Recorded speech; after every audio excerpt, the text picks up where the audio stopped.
वक्तव्य आहे की अरे तुम्हाला सगळंच फुकटचं पाहिजे, हातपाय हलवा ना जरा. मग तुम्ही हातपाय ना हलवता. अजित पवारांनी सांगायचं जमीन मिळाली ना तुम्हाला, काय हलवलं होतं तुम्ही की जमीन मिळाली फुकटात तुम्हाला?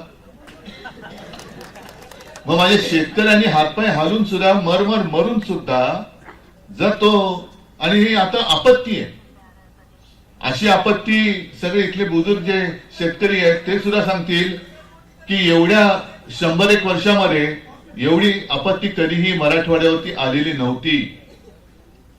म्हणजे मी मराठवाड्यात आपण सुरुवात कुठून केली ती लातूर वगैरे त्या भागातून सुरुवात केली या दौऱ्याला. पहिलं पैठणला गेलो, तिथून सुरुवात केली.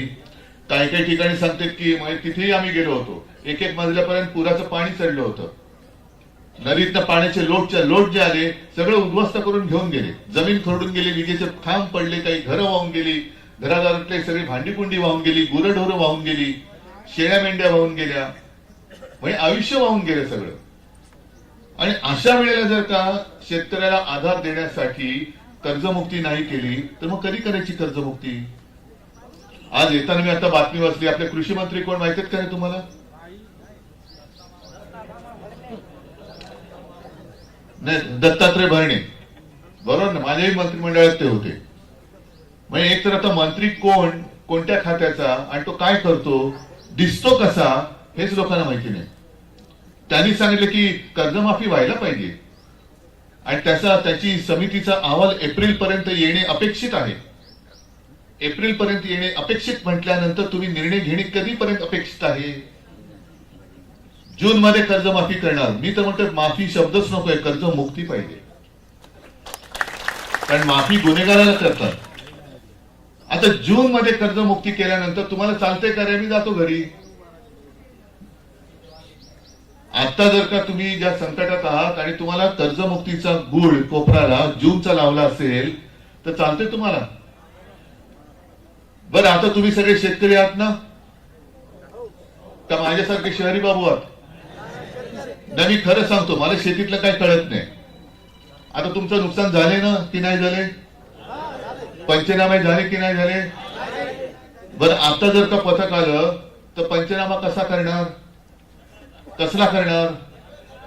नाही, कारण नाही, काहीच राहिलं नाही तरी देखील तुम्ही काय घरी बसलात का कामाला लागलात ना.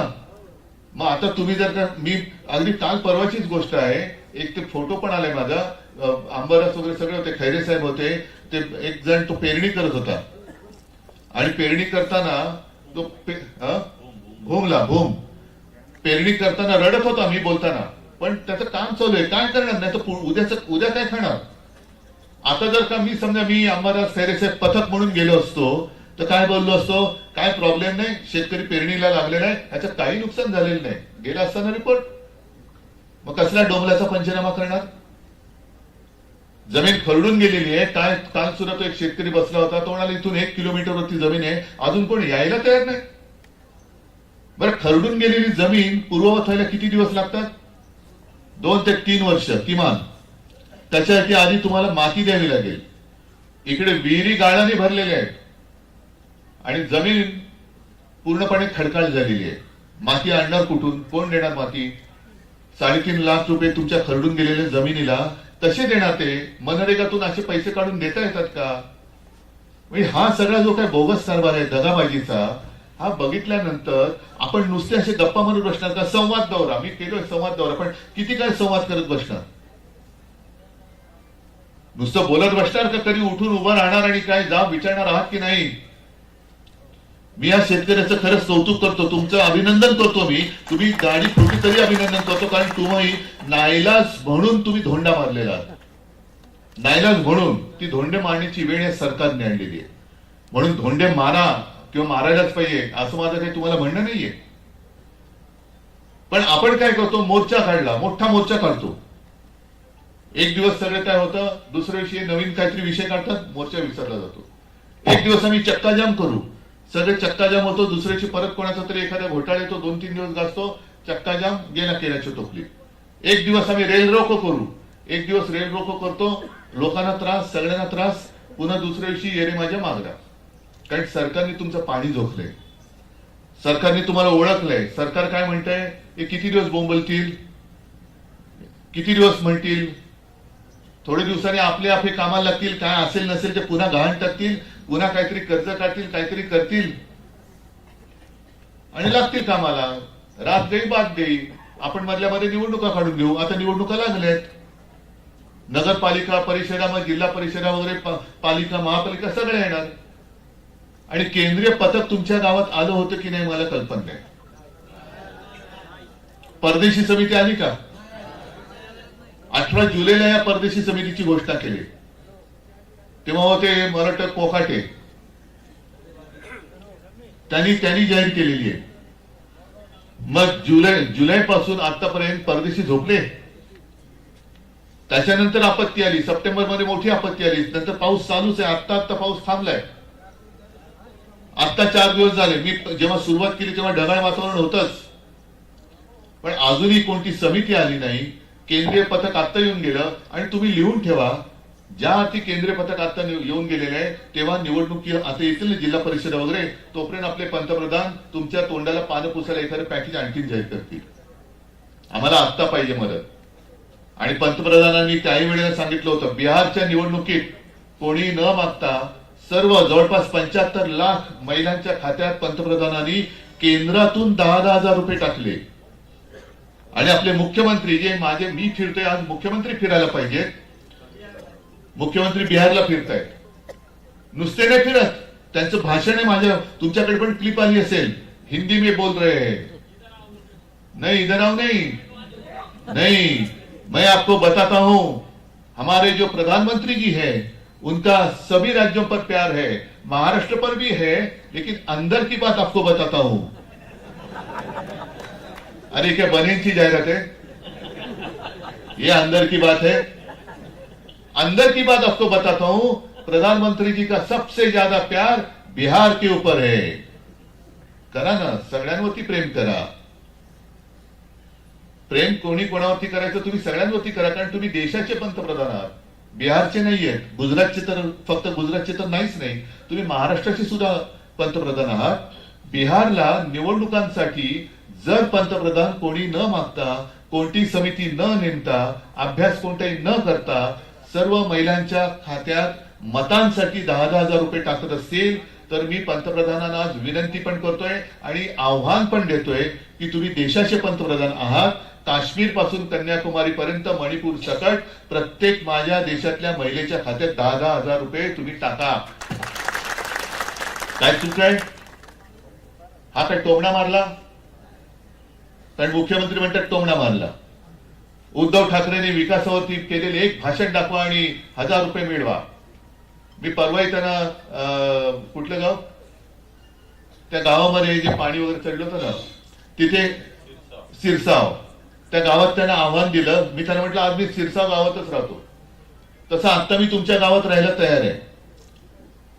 आणि मुख्यमंत्र्यांनी इकडे हेलिकॉप्टरने यावं. फक्त अट एक आहे, मुख्य रस्त्यापासून इथपर्यंत गाडीतनं यायचं आणि किती हाडे शिल्लक राहतात ते दाखवायचं. मग विकासावरती बोला. आज शेतकरी पूर्ण जमीन खरडून गेलेली आहे. खरडून गेलेल्या शेतकऱ्यासमोर मी जाऊन काय सांगू, तुझ्या उरावर तुम्ही आता शक्तीपीठ महामार्ग नेतोय हे सांगू? हा विकास? आणि शक्तीपीठ महामार्ग इथे त्याचा तेवढा प्रभाव नसेल. काल होतो तिकडे होता. शेतकऱ्यांच्या सुपीक जमिनी पण त्याच्यात जाणार आहे आणि मागणीच कोणाची नाहीये. पण काल राहुल तुम्ही जे सांगितलं ते बरोबर आहे. शक्तीपीठ महामार्गाला सिमेंट किती लागणार? 12 कोटी बॅग. हा आत्ताचा पहिलं प्राथमिक अंदाज. आता त्याचा नारळ फोडतानाचा खर्च किती आहे? 86,000 कोटी. आता हे सिमेंट कोणाचं वापरणार? मग तुम्हाला कळेल की कोणासाठी हा मार्ग आहे, विकास कोणाचा होतोय. कोणाचं सिमेंट? अदानी. आणखीन तुम्हाला त्याच्यात सांगतो, अंदर की बात बतातो. अब मैं आपको अंदर की बात बताता हूं. मुंबईच्या बाजूला कल्याण डोंबिवली आहे, माहिती ना तुम्हाला? त्या तिथे मोठी जमीन ही अदानीला सिमेंट कारखान्यासाठी दिली गेली आहे. आणि जसा इकडे शक्तीपीठ महामार्गाला विरोध आहे, तसं तिथे सिमेंट कारखान्याला, कारण प्रदूषण होऊ नये म्हणून तिथले स्थानिक रहिवासी त्याला विरोध करतायत. पण ते नियम बदलून, पंतप्रधानांनी केंद्रामध्ये नियम बदलून अदानीला सिमेंट कंपनीसाठी तिकडे जागा दिलेली आहे. मग कोणाचा विकास? आणि माझा शेतकरी आत्ताच त्याच्या हातामध्ये भिकेचा कटोरा घ्यायचंच बाकी आहे. हे शक्तीपीठ बिक्तीपीठ झालं, जमिनी गेल्या की तो भिकेला कंगाल झाला तर मरे ना का? शेतकरी मेला. आता तू दादा बोलला ना आत्महत्या, अरे त्याला ना आत्महत्या. सरकारला बरंच पडतंय, शेतकरी कमी होतोय. पण तुम्ही सगळे एकवटून सरकारचा गळा दाबत नाही, त्यांचा सरकारचा श्वास कोंडत नाही ना, तोपर्यंत तुमच्याकडे कोण लक्ष देणार नाही. आणि शिवसेना म्हणून आम्ही सगळे तुमच्या सोबत आहोतच, त्याच्यात काही प्रश्नच नाही. तुम्ही स्वप्नातही असं तरी समजू नका की आम्ही तुम्हाला वाऱ्यावर सोडू. पण आता मी जे 2 कार्यक्रम देतोय ते तुम्ही अंमलात आणणार असाल तर आपण सरकारचा गळा पकडू शकतो. काय कार्यक्रम? मी 2 गोष्टी सांगितल्या. इथे तर माझे आमदार खासदार म्हणजे आमदार जरी तिथला निवडून आलेला असला मतचोरी तुमच्या म्हणण्याप्रमाणे करून, तरी खासदार आपला आहे आणि तुम्ही सगळे तर आमचेच आहात. मग जाऊन बसायचं तहसीलदाराच्या ऑफिसमध्ये आणि त्याला सांगायचं की तुला आम्ही शिवी गाडी काही करणार नाही, तुझी गाडी वगैरे काही फोडत नाही आम्ही, उलट तुझ्यासाठी आम्ही डबा पण घेऊन आलेलो आहे जेवणाचा. आणि त्या जेवणाचा डबा कसा न्यायचा? तुम्हाला आता काही धान्य मिळतं ना, तांदूळ कसा स्वच्छ मिळतोय? कसा आहे तांदूळ? अरे अन्नदात्याला आता अन्न वाटलं जातंय. गहू कसा मिळतोय? सडका. तांदळामध्ये किडे, त्याच्यानंतर हायब्रिड. हे मला परवा त्या आजीने दिलं त्या शेतकरी पहिल्याच बैठकीमध्ये. तेव्हा मी बघितलं अक्षरशः हाता आळ्या पडलेल्या आहेत तांदळामध्ये, गहू किडलेला आहे, सडलेला आहे. त्याच सगळं अन्न शिजवा आणि सांगायचं बाबा हे जसं तू आम्हाला वाटलं ना तेच तुला शिजून आम्ही तुला देते, खा पी मस्त ताजा तवाना हो, पण आमचं काम कर. हे काम केल्याशिवाय तुला सोडत नाही, नाही तर मुख्यमंत्र्याला बोलव मग तुला सोडतो. पंचनामे कर. आणि ज्यांचे पंचनामे केले, आमची तर मागणी आहे पूर्ण कर्जमुक्ती झालीच पाहिजे. शेतकऱ्याला हेक्टरी 50,000 रुपये मिळालेच पाहिजे. पण ते देईपर्यंत कर्जमुक्ती तर करायला लावायचीच. पण इतिहासातलं सगळ्यात मोठं पॅकेज म्हणजे इतिहासातली सगळ्यात मोठी थाप जी मुख्यमंत्र्यांनी मारले, त्यानुसार खरडून गेलेल्या जमिनीला 3.5 लाख रुपये, बागायती जमिनीला काय असेल ते तेवढे रुपये, जिरायतीला काय असेल ते, बहुवर्षी काय असेल त्या सगळ्या, या सगळ्यांना जे काय तुम्ही तुमच्या शब्दाचे खेळ केलेत ना, ते पहिले पैसे हे तुझ्या पंचनाम्याचा रिपोर्ट पाठव आणि आम्हाला पैसे आमच्या खात्यात जमा करून दे, तर आम्ही इथून तुला सोडतो. आणि दुसरा एक महत्वाचा आणखीन एक भाग की निवडणुका तर येणार. जसं मोदीजीने नोटबंदी केली होती तशी तुम्हाला महायुती सरकारसाठी वोट बंदी करावी लागेल. तुम्हाला गावाच्या गावाने निर्णय घ्यावा लागेल की जोपर्यंत कर्जमुक्ती होत नाही तोपर्यंत महायुतीला मत नाही, जोपर्यंत आम्हाला विम्याचे पैसे मिळत नाही तोपर्यंत महायुतीला मत. अरे असेल याचं पैसे बोलून काय होणार आहे? नुकसान भरपाईचे पैसे मिळत नाही तोपर्यंत महायुतीला मत. शाबास.